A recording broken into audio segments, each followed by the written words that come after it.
Hi, Robyn. It's Sean Boss here at Performance Lexus Toyota.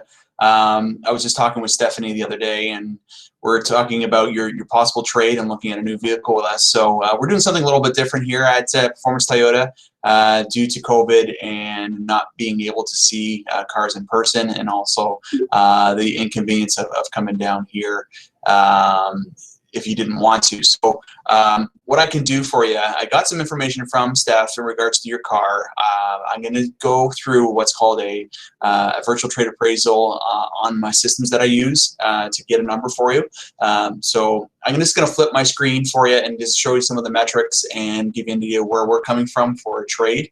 Again, this is unseen, so we're hoping the car is in great condition, as well as if anything that we do see when we actually see it in person has a negative effect on the number, then of course we'd have to adjust it. So, okay, so I'm just going to flip my screen here and go through some of the metrics using our system called vAuto or ProVision, and I'll walk you through it, okay?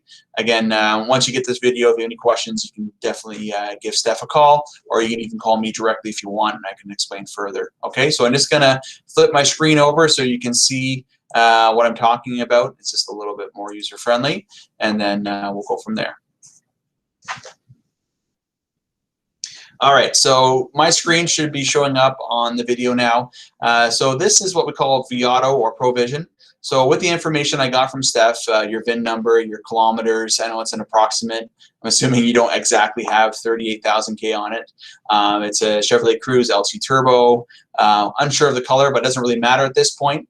And of course, sight unseen. So basically, scrolling down here, this will allow me to separate your car from other cars in the market. So I know it's an LT Turbo. I know it's a 1.4, and it's an automatic. So it doesn't really matter if there is manual there or not. So looking at that, it'll give me a little bit more clarity of what the vehicles are out there. So this section here is really what I pay most attention to. It's called the competitive criteria or competitive set. So within 150 kilometers, it's telling me there are 105 cars similar to yours. So the average kilometer on these cars is about 51,000, as well as the average retail selling price is about 15.3. So this gives us a baseline of what to work with. I know that your car does not have 51K, it has about 38,000 K on it. So assumably it would be more money retail, which is correct. So now what we look at is what it costs us as a dealership to make the car frontline ready. So without seeing it, I don't know if there's any scratches that I have to take care of. I don't know if I have to replace any tires. I wouldn't assume that I would with 38,000 K, but you never know.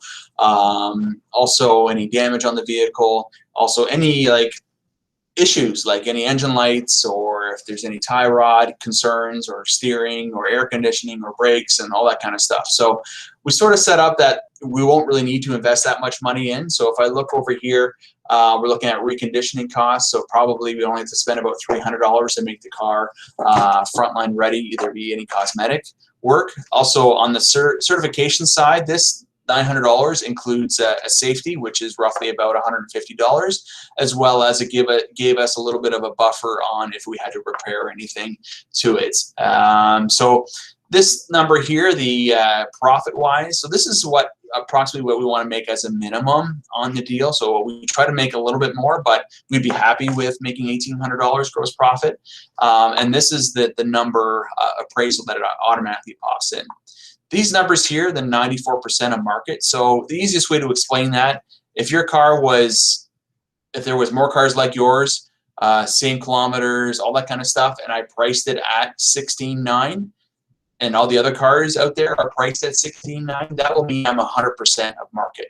So that means everybody's on the same level playing field. At 94%, the reason why it's lower, because it's at the minimum that I want to let the car go at minimum cost to us. So that would be my exit strategy to get out of your vehicle if I didn't sell it in the first 90 days. I know it's quite a long time, but sometimes it does happen. I would more than be happy to let it go for 15 grand. So I hope that makes sense. But again, if you have any questions, don't hesitate to reach back to us.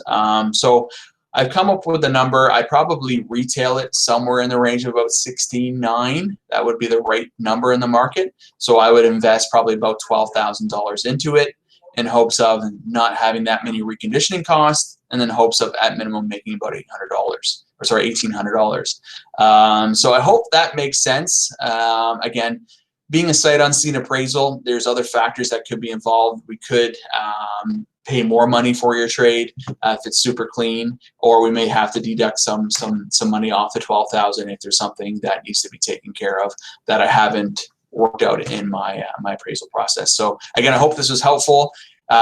Please don't hesitate to reach out to Stephanie or give me a call directly. Again, my name is Sean. I'm the general sales manager here, and hopefully we can do business. All right. So I'm just going to flip my screen back over.